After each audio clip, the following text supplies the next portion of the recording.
하나님의 말씀 사무엘하 17장 1절에서 14절을 한 절씩 교독하시겠습니다. 아이도벨은 압살롬에게 또 이와 같이 말하였다. 부디 내가 12,000명을 뽑아서 출동하여 오늘 밤으로 당장 다윗을 뒤쫓도록 허락하여 주십시오.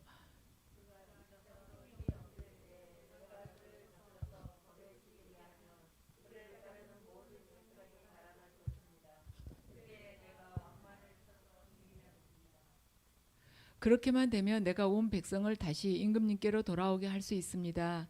아내가 남편에게 돌아오듯이 백성이 그렇게 임금님께로 돌아올 것입니다. 맞습니다. 나머지 백성은 안전할 것입니다.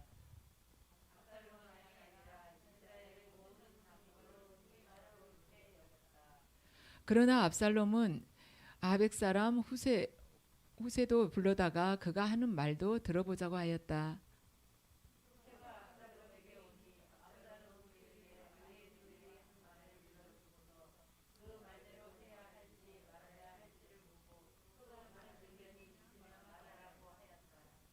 후세는 압살롬에게 아이도벨이 베푼 모략이 좋지 않다고 말하고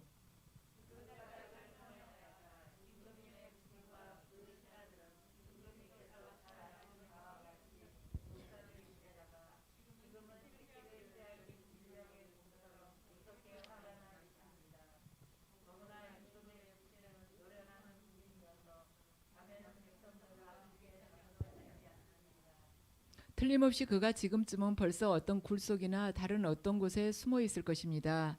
우리의 군인 가운데서 몇 사람이라도 처음부터 그에게 죽기라도 하면 압살롬을 따르는 군인들이 지고 말았다는 소문이 삽시간에 퍼질 것입니다.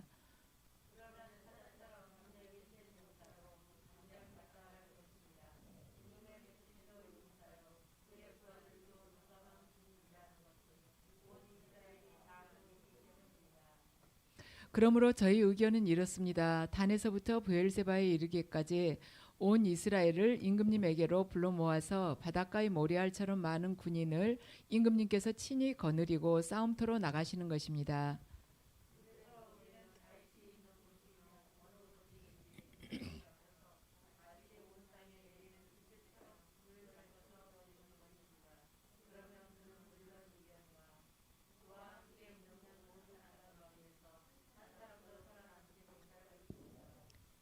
또 그가 어떤 성읍으로 물러가면 온 이스라엘이 굵은 밧줄을 가져다가 그 성읍을 동여매어 계곡 아래로 끌어내려서 성이 서 있던 언덕에 돌멩이 하나도 찾을 수 없게 하시는 것입니다.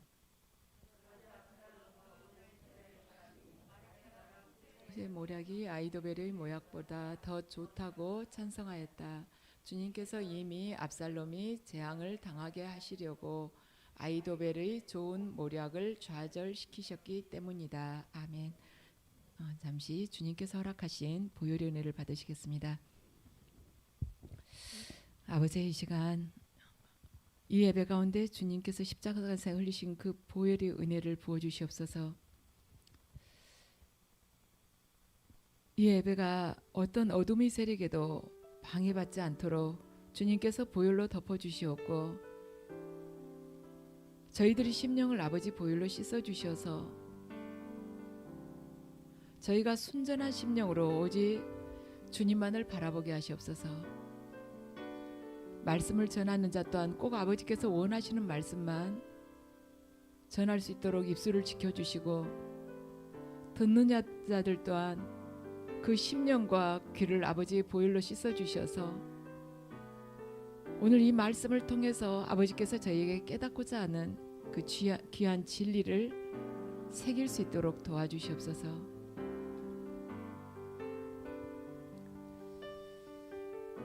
예배드리는 모든 이들이 각 가정 또한 주님의 보혈로 발라주셔서 어떤 악의 세력도 틈타지 못하도록 지켜주시옵고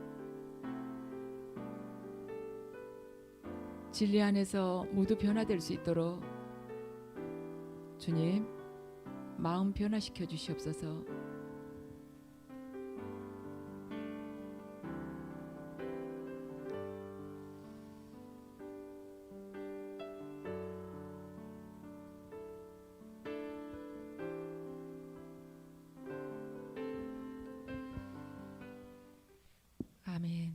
시간에는 사무엘하 17장의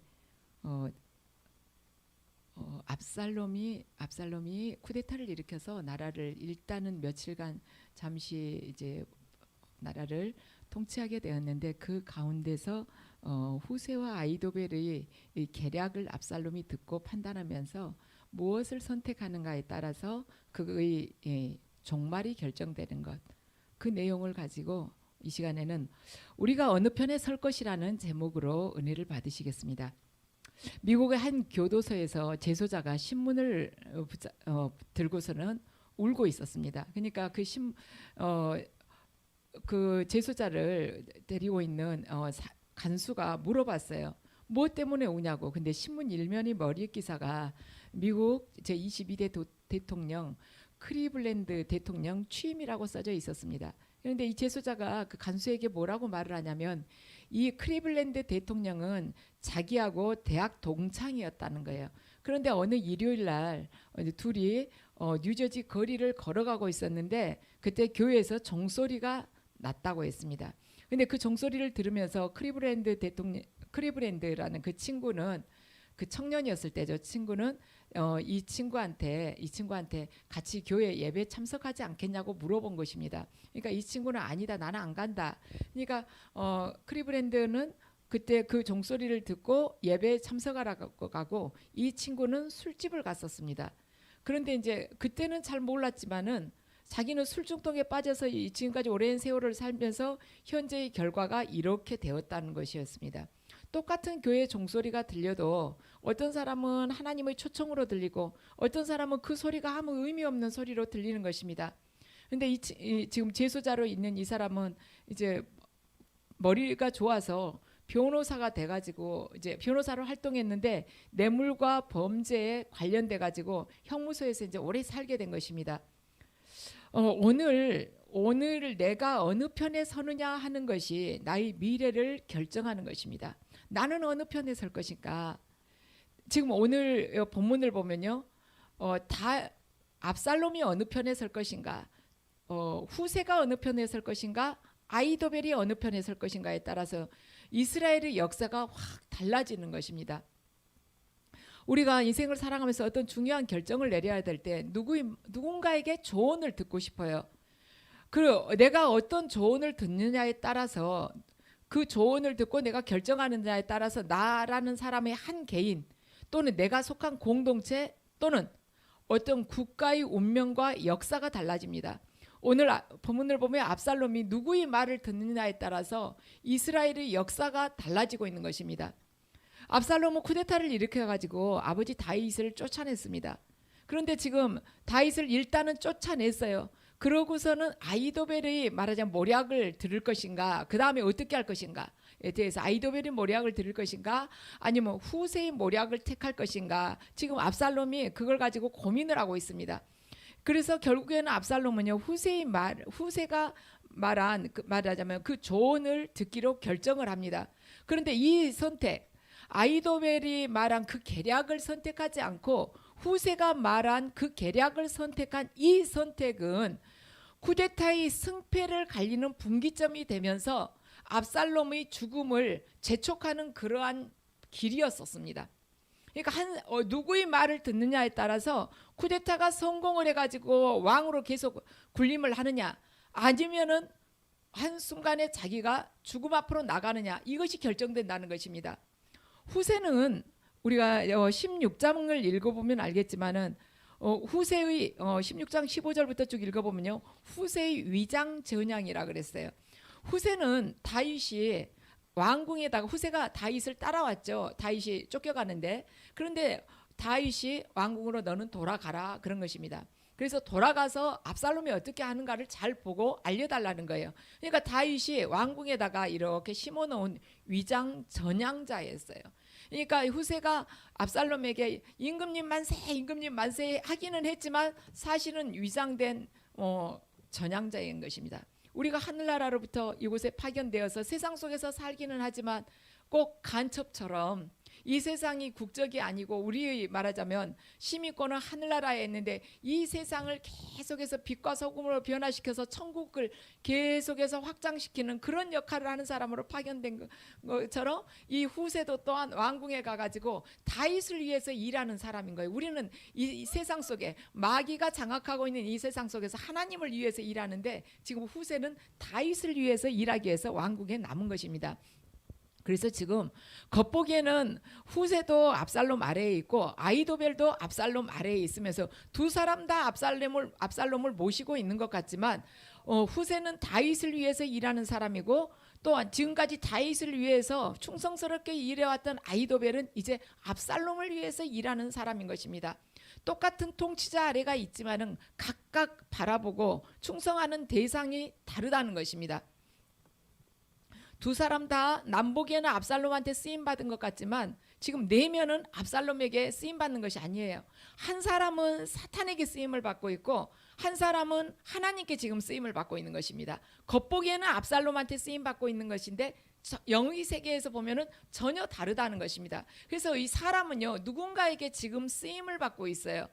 압살롬도 그렇고 압살롬은 마귀의 쓰임을 받고 있고 다윗은 하나님의 쓰임을 받고 있는 것입니다. 이 세상 사람은요 말하자면 영적 존재의 쓰임을 받고 있어요. 하나님의 쓰임을 받지 않으면 그 사람은 마귀의 쓰임을 받는 것입니다. 그 중간 지대는 없는 거예요. 그래서 우리가 내 자신에 대해서 정직하게 물어봐야 된다는 것이죠. 나는 지금 누구 쓰임을 받고 있는가? 무늬만 교회를 다니고 있는가? 속은 세상으로 꽉 차 있는가? 말하자면 야심을 채우기 위해서 날마다 살아가는가? 잘 질문을 해야 봐야 된다는 것입니다.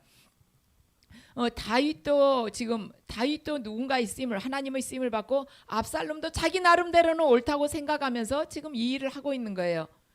그런데 압살롬 생각에는 후세도 자기를 위해서 충성한 사람 같고 아히도벨도 자기를 위해서 충성한 사람처럼 보입니다. 이것이 지도자들이 착각하기가 쉬운 부분인 것입니다. 지도자들은 자기 생각에는 자기 이 울타리 안에 있는 사람은 다 자기 사람 같고 자기를 위해서 해줄 것 같고 그렇지만 그렇지 않다는 것이죠. 어떤 고위 공직자가 이런 말을 했다고 그래요. 자기 뒤에서 자기가 듣지 않는 데서 자기 칭찬을 하는 사람은 내 생명의 은인이다. 그렇게 이야기를 했답니다. 그러니까 사람이 앞에서 하는 거하고 뒤에서 하는 거하고 다르다는 것이죠. 우리가 이걸 잘 감안을 해서 분별을 잘해야 돼요. 앞에서는 지도자가 보기에는 다 내 사람 같죠. 그렇지만 실은 아니라는 것입니다. 그래서 이 세상 속에 살면서 저 사람 진짠가 가짠가 후세인가 아히도벨인가 이거 생각할 것이 아니라 내가 이제 지도자의 위치에 있다면요. 저 사람이 지금 나한테 후세일까? 아히도벨일까? 이것이 아니라 내가 지금 누구 편에 섰느냐를 생각을 해야 되는 거예요. 내가 지금 어디에 서 있는 거지? 내가 하나님 편에 서 있는가? 사탄의 편에 서 있는가? 이것만 잘 분별하면 된다는 것입니다. 내가 하나님 안에 머물러 있으면 하나님 편에 서 있다면 하나님께서 나를 통해서 이루시고자 하는 그 섭리를 쭉 하나님께서 이루셔가면서 합력해서 선을 이루시기 때문에 지금 내 밑에 사람이 누가 내 편이냐 아니냐 이것 생각할 필요 없다는 거예요. 내가 누구 편에 섰느냐는 것입니다. 그래서 사람은요 믿을 존재가 못 된다는 것이죠. 우리 주변에도 이런 일들이 아주 많습니다. 누군가는 마귀의 도구가 돼가지고 악한 일에 사용되는 사람이 있는가 하면 누군가는 하나님의 의의 병기로 사용되는 사람이 있어요. 그 사람이 지금은 아주 비참하고 남들한테 짓밟히고 모욕당하고 있지만 실은 하나님 보시기에는 하나님 의의 병기로 사용된 사람이 있는가 하면 어떤 사람은 악인 말하자면 선인한테 해를 끼치고도 멀쩡한 악인이 있습니다. 그러면서도 당당하게 살아가는 사람이 있어요. 그런데 하나님 보시기에는 그가 마귀라는 것이죠. 그런 사람들 말하자면 하나님의 사람에게 해를 끼치고도 멀쩡하고 큰소리치고 살아가는 사람 그리고 자기 나름대로는 의롭다고 하지만 지금 마귀의 도구가 돼가지고 살아가는 사람 지금은 세상 속에서 철저히 밟혔고 많은 사람들로부터 조롱받고 수치를 당하고 있지만은 진짜 하나님을 위해서 살아가고 하나님께서 네가 나하고 마음이 합한 자라고 그렇게 여김을 받으면서 살아가는 사람 그런 사람이 이 세상에는 꽉 이렇게 뒤섞여 있는 것이에요. 세상이란 그런 곳이며 그런 사람들이 섞여 있는 곳이 교회도 마찬가지입니다. 마귀의 도구가 되어서 살아가는 사람 하나님의 도구가 되어서 살아가는 사람이 섞여 있는 것이 교회인 것입니다. 우리가 생각하기에는 교회 다니면은 아주 경건하고 다 하나님한테 택함 받고 다 구원받을 것 같지만 교회 다닌 사람 안에서 90%가 이 말하자면 구원받기가 어렵다는 것입니다. 제가 여러 차례 설교 중에 말씀드렸지만 구원은 예배 많이 드리고 기도 몇 시간 하고 방언 몇 시간 하고 헌금 좀 내고 뭐 그런다고 해서 구원받을 수 있는 것이 아니라는 것이죠. 정말 네가 거듭나갖고 구원받은 자라면 구원받은 자의 합당한, 거듭난 자의 합당한 그 열매가 보인다는 것입니다. 그래서 내가 착각하고 살면 안 돼요. 나 구원받았으리라고 착각을 해서는 안 되는 것이죠. 사도 바울도 그랬어요. 자기가 다른 사람들에게는 복음 전하고 구원을 인도하면서 자기가 하나님으로부터 떨어져 나갈까 봐서 구원이 취소될까 봐 두렵다고 하지 않았습니까? 그런데 우리가 어떻게 당당하게 살 수가 있습니까? 교회 나온다고 해서 다 하나님의 사람이 아닙니다. 교회 안에서도요, 그 교회를 자기 생각대로 자기 아집대로 끌어가려고 하는 사람, 이 사람은 마귀의 종이에요. 왜냐하면 교회는 자기가 주인이 아니거든요. 하나님이 주인이시고 그 주인이신 하나님의 뜻대로 우리가 그냥 순종하면서 나아가는 것입니다. 또한 교회 안에는요, 다 양떼만 있는 것 같지만 마음속으로는 이 교회를 뒤집어야겠다. 내 마음대로 뭐가 잘 안 되니까 확 뒤집어가지고 한바탕 그냥 소란을 일으켜야겠다. 그런 사람도 있는 것입니다. 그리고 교회 안에서 계속 이간질하면서 분열을 일으키는 사람이 있어요. 이 말 여기 갔다 하고 또 저 말 여기 갔다 옮기고 하면서 계속해서 서로 성도들 사이에서 이 C라는 사람이 계속 이간질을 하면 A하고 B는 아무런 그런 악감정이 없는데도 그냥 등을 지게끔 하는데 누가 너한테 이러더라. 이 권사님은 너한테 이러더라. 이 집사님은 권사님한테 이러더라고. 이러면서 쓸데없는 말을 퍼뜨려가지고 전화통 잡고 쓸데없는 말 퍼뜨려서 서로가 아무런 악감정이 있을 만한 그러한 계기가 없는데도 등을 지게끔 만드는 그런 이간질하는 사람이 또한 교회에 있다는 것입니다. 그렇지만 하나리 죽은 미랄이 되어서 많은 열매를 맺는 사람도 있어요. 또한 서로 불목한 관계에 있는 사람들을 화목하게 해주는 그런 사람도 있습니다. 그러나 지도자의 입장에서는 누구를 신뢰하고 누구하고 함께 마음이 합해서 이렇게 걸어갈 것인가에 따라서 그 교회가 나아가는 방향이 전혀 달라질 수가 있다는 것이죠. 그래서 세상 속에서 산 사람들은 세상의 어떤 공동체, 직장에서 지도자들은 또 다른 이렇게 상황에 처하겠지만 교회의 지도자는 사람하고 의논해 가지고 하는 것이 아니라 하나님하고 하나님의 뜻대로, 이 성경 말씀대로 하나님의 뜻대로 그 교회를 인도하면 되는 것입니다. 간혹 어떤 사람들은 그래요. 왜 나하고 의논 안 하고 마음대로 하냐고. 이 교회를 그 사람하고 의논하라고 하나님이 교회를 세우셨습니까? 아니지 않습니까? 왜 나하고는 한마디 의논을 안 하고 하냐고. 자기가 하나님이에요. 하나님은 여기 성경책 안에 있지 않습니까? 그렇게 어디 올라가서 앉아야 될 자기 자리도 모르고 앉아서 나하고 의논 안 한다고 아주 서운해하는 사람인데 정말 어리석은 것입니다. 그 사람은 그냥 일찌감치 가서 성경을 읽어야 돼요. 이 본문에서 보면 아이도벨이 보통 사람이 아니에요. 아이도벨을 보면요, 아주 그 계략이 정확합니다. 이렇게까지 아주 그 정통으로 전곡을 찌르고 있을까 할 정도예요. 아이도벨이 제시하고 있는 핵심은 뭐냐면 아이도벨이 그러죠.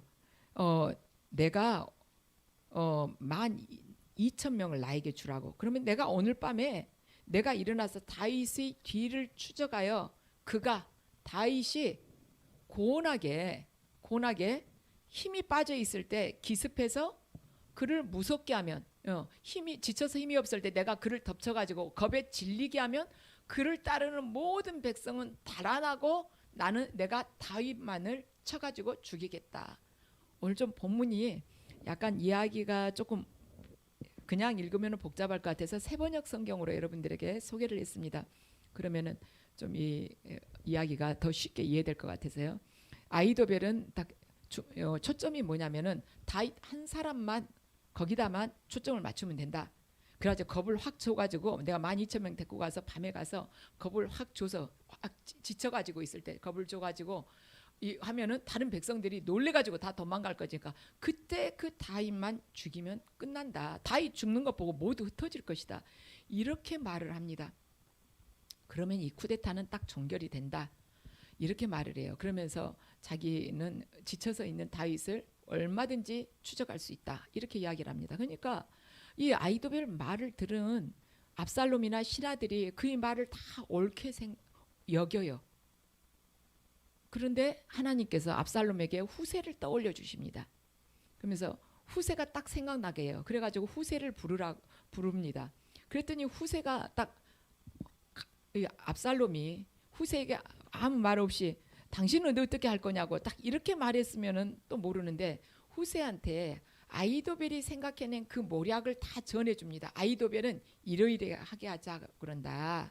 그런데 당신은 다른 의견 있느냐? 그러죠. 압살롬에게 오니 압살롬은 그에게 아이도벨이 한 말을 일러주면서 그 말 이렇게 해야 될까? 아니면 당신은 또 다른 생각이 있냐? 하고 물어봅니다. 그러니까 후세가 듣고 얼마나 놀랬겠습니까?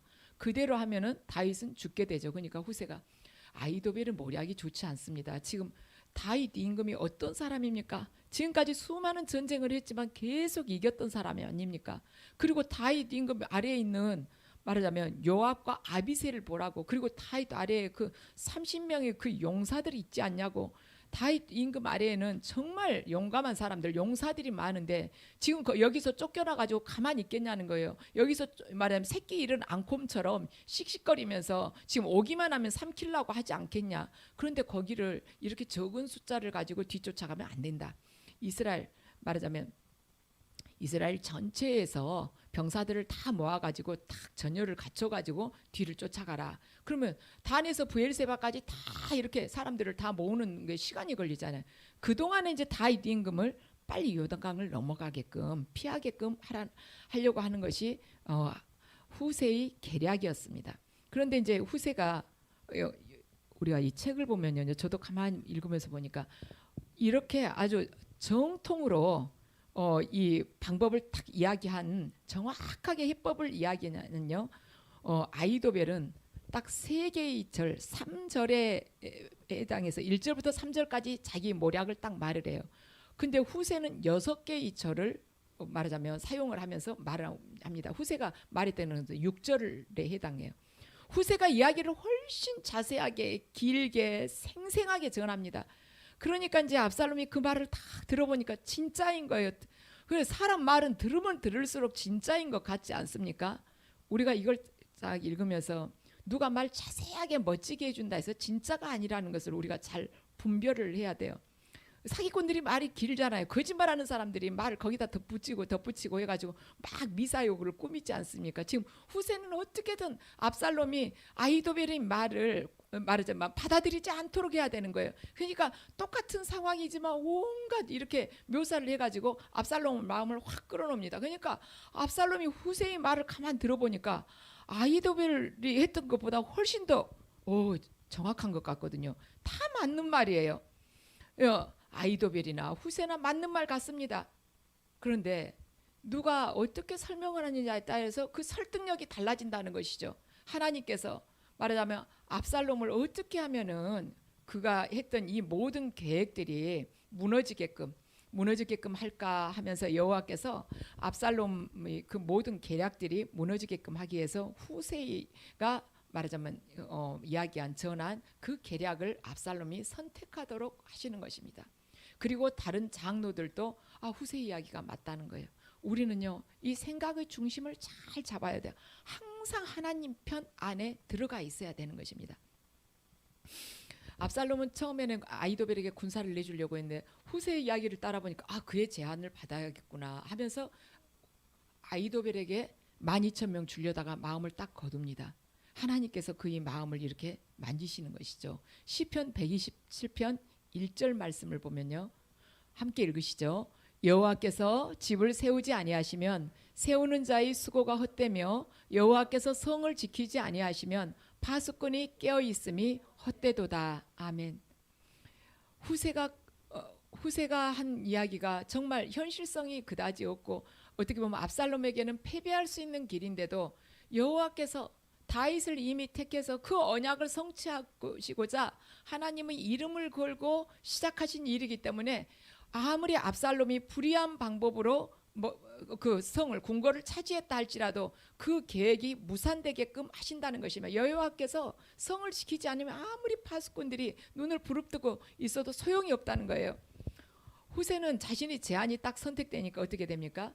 두 제사장에게 이 사정을 딱 이야기를 해요. 그러니까 이 두 제사장이 여종을 딱 시켜가지고 밖에서 기다리고 있는 자기들의 아들 요나단과 아히마스에게 이 후세가 전한 이 이야기를 그대로 전하라고 합니다. 그러니까 그때 말하자면 궁궐 안에는 남자들이 막 북적이지만 여자 한 사람, 계집종 한 명이 왔다 갔다 한 것은 별로 관심이 안 되죠. 그러니까 이 계집종이 요나단과 아히마스에게 그 이야기를 후세의 게라 그리고 아히도벨은 이러이러하게 말했는데 나는 이랬다. 왕이시여 빨리 건너가라고 이렇게 다윗에게 전하니까 다윗이 요단강을 건너가서 전열을 재정비를 하는 시간을 갖습니다. 만약에 우리 생각에는요. 이게 그렇지 그렇게 됐겠지. 그 두 제사장의 아들들에게 전하니까 그렇게 가서 전해줬겠지. 이렇게 생각을 할 수가 있겠지만 이렇게 되는 과정에 있어서 하나라도 어긋났다면은 이 일은 완전히 무산이 되고 오히려 후세는 궁지에 몰리고 다윗 왕은 죽을 수 있는 것입니다. 만약에 후세의 말이요 채택되지 않고 아히도벨이 제안대로 12,000명을 보냈다면 다윗은 죽었을 것이고 또한 만일 두 제사장의 아들들이요 요나단과 아히마스가 이 다윗에게 말을 전하러 가다가 잡혀버렸다면 그 바후림 마을의 여인이 메마른 우물 속에다가 이들을 이렇게 숨게끔 하고 그 위에다가 그 위를 덮고 마른 곡식으로 보리라고 그래요. 보리를 그 위에다 널어 놓아 가지고 뒤를 따라온 압살롬의 종들이 신하들이 찾지 못하게끔 했지 않습니까? 근데 그렇지 않고 만약에 이 바후림의 이 여인이 밀고를 해버렸다면 이 일이 어떻게 됐겠습니까? 모든 것들이 말하자면 물거품이 되지 않았겠습니까? 근데 하나님께서 이거 하나하나를 다 그때 마침 이 우물이 물이 말라가지고 이 두 사람이 가서 숨을 수 있었고 그 위를 또 하나님께서 이 여인에게 바후림 여인에게 지혜를 주시고 덮게 하고 그 위에다가 또 보리를 널게끔 해서 압살롬이 보낸 병사들이 눈을 감쪽같이 속인 것입니다. 그리고 이제 거짓말로 해가지고 이들을 따돌리면서 이 두 아들이 제사장의 아들들이 다윗에게 가서 말을 전하면서 다윗이 넉넉하게 요단강을 한 명도 빠짐없이 다 건너가게 하신 것입니다. 우리 인생에 있어서 어떤 일이 딱 되는 거 뭐 당연히 됐고 뭐 그러겠지. 내가 이러이러하게 노력했고 내 뭐 자녀가 이러이러하게 열심히 했으니까 그래서 계획하고 열심히 한 만큼 이루어진 것 같지만 그렇지 않습니다. 하나님의 손에 그 모든 것들이 다 달려있다는 것이죠. 내가 하나님의 편에 있게 된다면 하나님께서 그 모든 거 하나하나를 다 책임지고 이끌어 가신다는 것입니다. 내가 예수 그리스도께 속한 자가 되었을 때 하나님께서는 어떤 최악의 상황 속에서도 나를 지키시고 보호해 주신다는 것입니다. 어떤 문제가 터지고 사고가 난다 할지라도 하나님께서 허락하시는 그 부분까지만 사고가 나도록 하나님께서 지켜주신다는 것이죠. 후세의 계략이 채택됐다는 것을 알고 아히도벨이 목매달아 죽어요. 아히도벨에게 있어서는 상황을 꿰뚫어보는 직관력이 있었습니다. 이 아히도벨은요 다윗이 지금 쫓겨나기 전 왕으로 있을 때도요 1등급 신복이었어요. 그랬는데 지금 압살롬을 추종하고 나서도 1급 신복이 돼가지고 있습니다. 이쪽 저쪽에서 아주 인정받는 말하자면 브레인인 것이죠. 아주 계략가인 것이에요. 아주 탁월한 사람이죠. 이 사람이 어떤 것을 생각을 계획해가지고 말을 하면 사람들이 어떤 반응을 보였는가 사무엘하 16장 23절 말씀을 함께 읽으시겠습니다.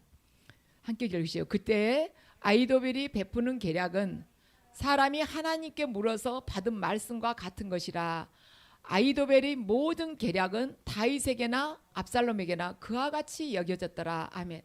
아히도벨이 어떤 계략을 이야기를 하면 다윗이든 압살롬이든 아니면 거기 장로든 신하들이든 하나님의 말씀이구나. 하나님한테 물어가지고 받아서 전해주는 것이구나. 이 정도로 생각할 정도로 그만큼 지혜가 뛰어났다는 사람인 것입니다. 그렇지만 아히도벨에 있어서 가장 치명적인 것은 뭐냐면 아히도벨이 믿음이 없다는 것입니다. 그런데 다윗은 믿음이 있는 사람이었습니다. 자, 여기서 우리가 어디에 속해 있느냐에 따라서 우리의 미래가 극각으로 달릴 수가 있다는 것이죠. 아히도벨은요 자기가 말하자면 압살롬에게 제안한 그 계략이 받아들여지지 않으니까 그냥 자살해버린 거예요. 이 사람은 굉장히 자존심이 강한 사람이었습니다. 근데 자기의 의사가 반영되지 않으니까 수치스럽게 여기고 그걸 견디지 못하고 자살해버리고 목매가지고 죽어버린 것입니다. 우리 보통 사람들이 보기에는 어때요? 지금 아이도벨을 압살롬이 당신이 왜 그랬냐고, 내가 당신 처형하겠다는 말도 안 했고, 아이도벨의 그 위치라면 얼마나 어떤 사람의 한 개인이 평생 누리지 못할 그런 부귀영화를 누렸을 것 아닙니까? 양대 왕에게 최고의 말하자면 대우를 받을, 그렇게 신임을 받을 만한 사람인데, 근데 그걸 견디지 못한 것입니다. 그리고는 목매달아서 죽어버립니다. 왜 그런가? 그가 믿음이 없었기 때문이에요.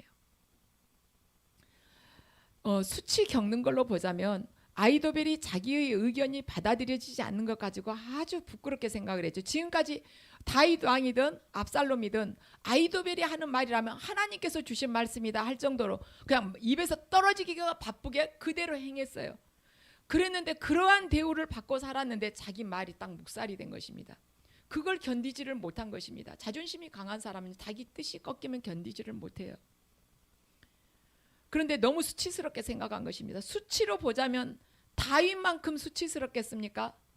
다윗은 큰아들 암논이 이복 여동생 다말을 범했죠. 그리고는 압살롬이 아주 벼르고 있다가 양털 깎는 날 암논을 죽입니다.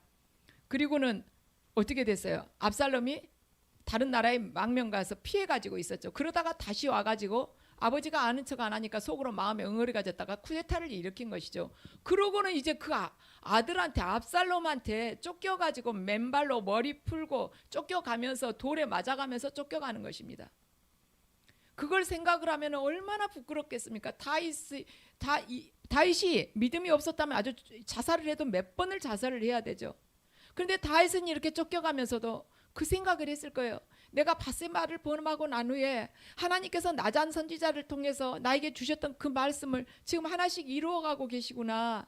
내 죄에 대한 대가를 내가 지금 받고 있는 것이구나. 아마 그 생각을 일부는 했을 것입니다. 그리고 말하자면 시므이가 자기를 비난하는 그 말, 막 흙을 뿌리고 돌멩이를 던지면서 막 욕을 했지 않습니까? 그럴 때도 하나님께서 시므이의 입을 열어서 나에게 저 욕을 먹게끔 하시는구나, 그런 생각을 했을 거예요. 그는 수치를 겪을 때요 하나님 중심에서 바라봤습니다. 그런데 아이도벨은요 자신의 뜻이 묵살이 되자, 자신의 제안이 묵살이 되자 사람들 앞에서 내가 이게 뭐야 이런 생각을 하게 된다는 것이죠. 다윗은요 수치를 겪고 있지만 사람들의 평가가 하나도 두렵지가 않았어요. 이것이 믿음이지 않겠습니까? 여러분들, 저나 여러분이나 세상 살면서 수치를 겪을 수 있습니다. 나 한 개인으로 인해서 내가 수치를 겪을 수도 있고, 내 자녀나 내 부모로 인해서 내가 어디 가서 망신을 당할 수도 있어요. 또는 한 개인이 자기 사리사욕을 채우기 위해서 나에게 말하자면 수치와 모욕을 안겨줄 수도 있습니다. 그렇지만 믿음이란 것이 무엇입니까? 내 자아가 죽고 사람들의 인정으로부터 이제는 모든 것 자유로워지기를 내가 결심한 것, 그것이 믿음이지 않겠습니까? 사람들이 인정이나 사람들이 갈채나 사람들이 인기나 세상의 권력으로부터 내가 온전히 자유케 되는 것, 그리고 그러한 모든 것들이, 세상적인 모든 것들이 이제는 나를 좌우하지 못한다는 것, 이것이 믿음이지 않겠습니까? 다윗은 그것을 붙든 것입니다. 내가 하나님 편에만 서 있으면 된다. 내가 아랫도리가 벗겨지도록 하나님의 그 벗겨 앞에서 춤을 춘다. 나 부끄럽지 않다. 왜냐하면 내가 지금 하나님 안에 속해 있기 때문이다. 그런데 말하자면 아이도벨은 그걸 생각하지 못한 것입니다. 지금까지 내 뜻이 묵살된 적이 없는데 이게 뭐야?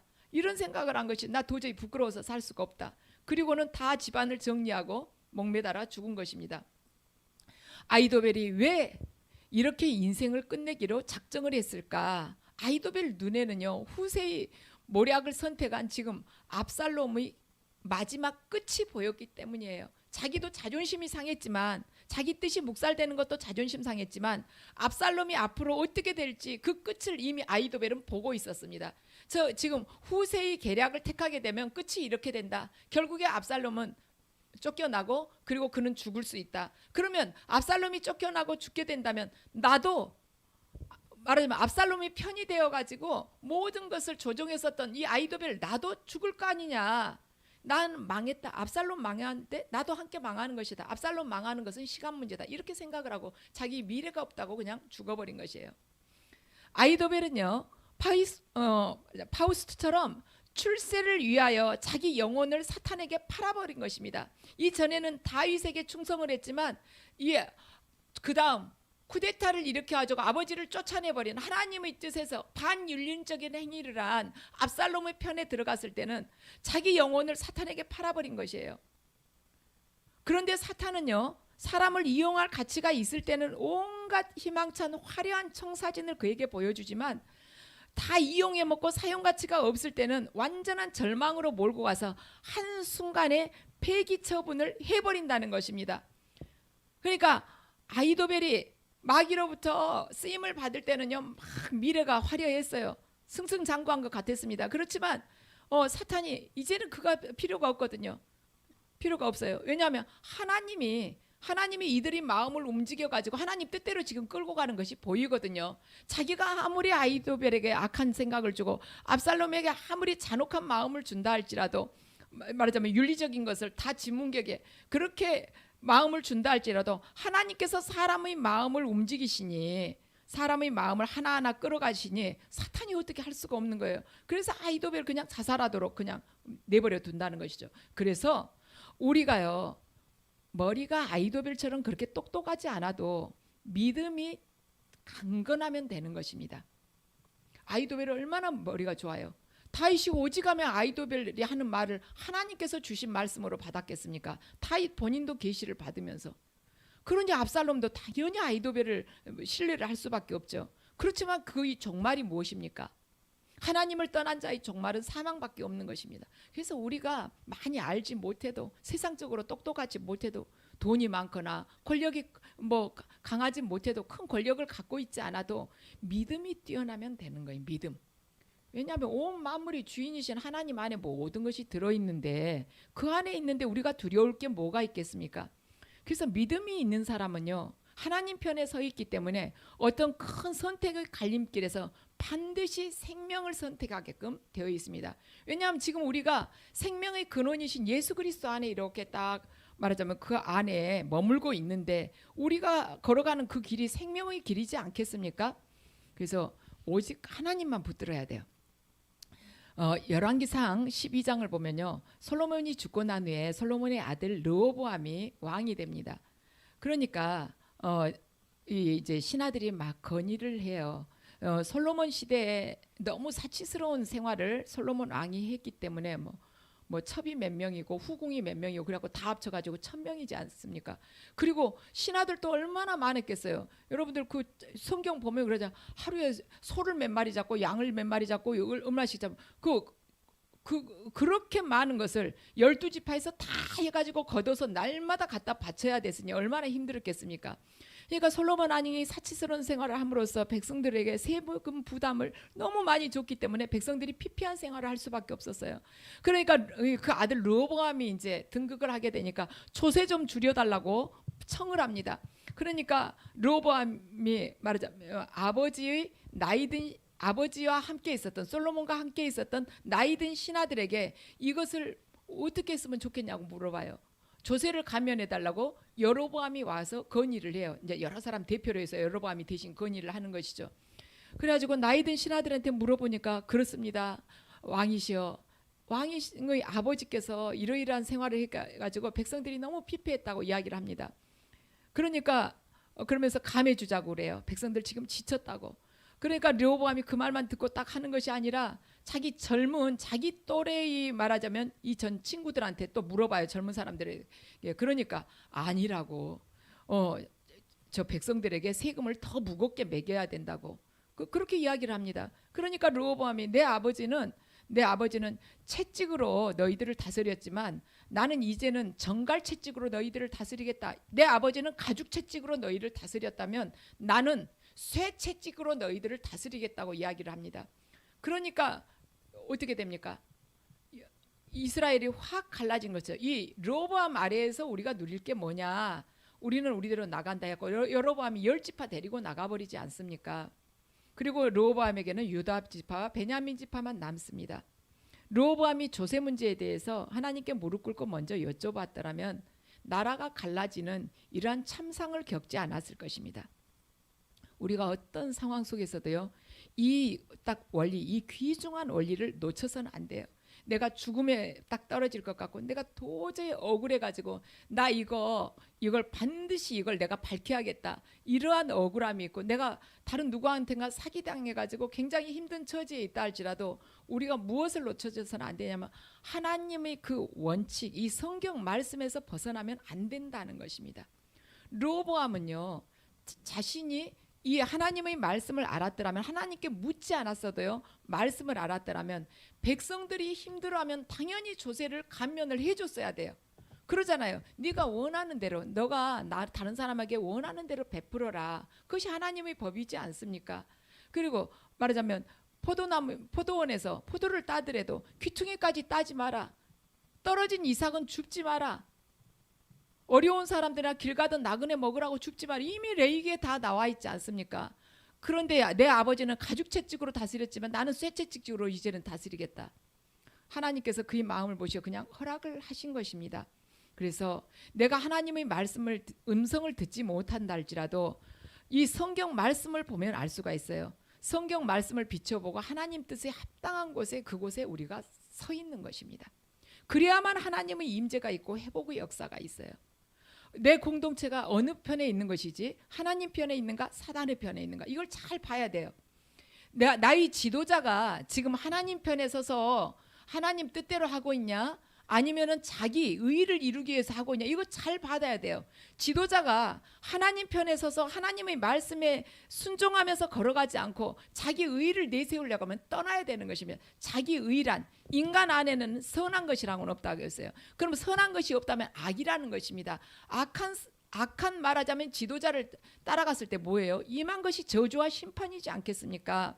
그래서 내가 지금 계획하는 것이 하나님 편에 서 있는가 아니면은 내 욕심 안에 서 있는가, 이걸 잘 분별을 해야 되고, 내 공동체가, 내가 지금 다니고 있는 교회가, 이 지도자가 하나님 말씀에 순종하고 가는가, 아니면 자신이 커지기 위해서 지금 하고 있는가, 내가 속한 어떤 공동체, 사회에서도 어떤 공동체가 정말 하나님 보시기에 선한가, 아니면 하나님께서 눈을 돌리게 생겼는가, 이걸 잘 봐가지고 그 편에, 하나님 편에 항상 서야 된다는 것입니다.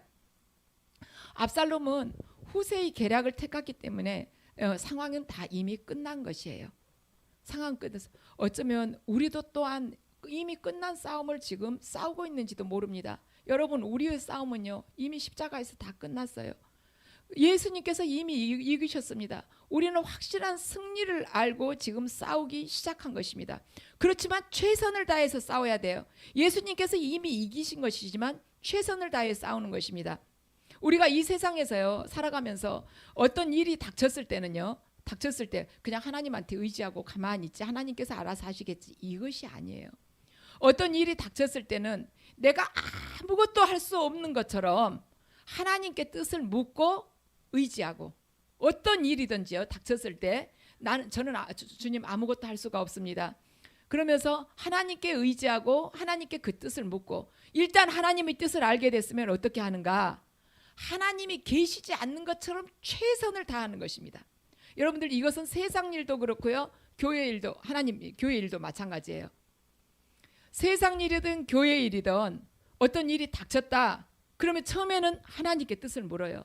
무조건 주님, 저는 아무것도 할 수 없습니다. 아버지께서 저와 함께 올라가시지 않으면 저는 가지 않겠습니다. 이런 마음으로 하나님께 묻습니다. 그러면 하나님의 뜻이 나에게 어떻게 감동이든 어떻게든 전해지지 않겠어요? 성경 말씀을 떠오르게 하든지. 그러면 그때부터는 하나님의 뜻대로 하는데, 어느 정도 하나님의 뜻대로 하느냐, 하나님이 전혀 계시지 않는 것처럼 몸이 부서지게 뜻대로 하는 것이에요. 그때 하나님께서 기뻐하십니다. 아유, 하나님이 말씀 주셨으니까 반은 하나님 하시고 저는 반만 힘쓸게요. 이것이 아니라는 것이죠. 그래서 우리의 싸움은 우리에게 속한 것이 아니라 하나님께 속한 것입니다. 오늘 다윗의 입장을 보세요. 다윗은 다 패배하고 끝나버린 사람 같아요. 압살롬이 이제 아버지를 제거하는 수순만 밟으면 될 것 같은데, 싸움은 이 땅에서 결정이 된 것이 아니라 하늘에서 결정이 되는 것입니다. 그래서 우리 현실의 삶이요 지금 굉장히 힘들고 막막하게 보인다 할지라도, 남들이 봤을 때는 아유, 저 사람, 저 권사님, 저 집사님 다 끝났어, 저 사람 저 전도사님 다 끝났어 이렇게 본다 할지라도 세상에서 결정되는 것이 아니라 하늘에서 결정이 된다는 것이에요. 하나님께서 다윗에게 약속하신 그 무조건적인 언약이 다윗을 살게 했고 또한 우리들 또한 살게 하시는 것입니다.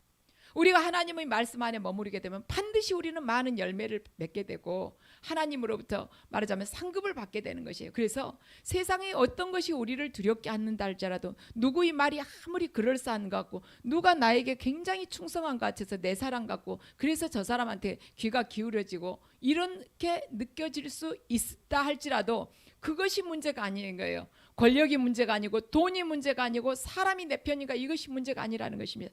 내가 누구 편에 섰는가 이것이 중요하다는 것입니다. 그래서 여러분 저나 여러분 모두가 이 세상에서 살거나 교회 생활을 하거나 사람에게 의지하지 말고 사람 믿지 말고 사람은 사랑만 하고 내가 지금 누구 편에 섰는가를 잊지 않고 걸어가게 될 때 우리는 주 예수 그리스도 그분을 닮아가면서 그분께서 우리 각자에게 가지고 품고 계셨던 그 비전을 이루는 자가 될 것입니다. 여러분 모두가 그분 만나는 그날 모두가 상급받는 분들 되시기를 주님의 이름으로 축원합니다.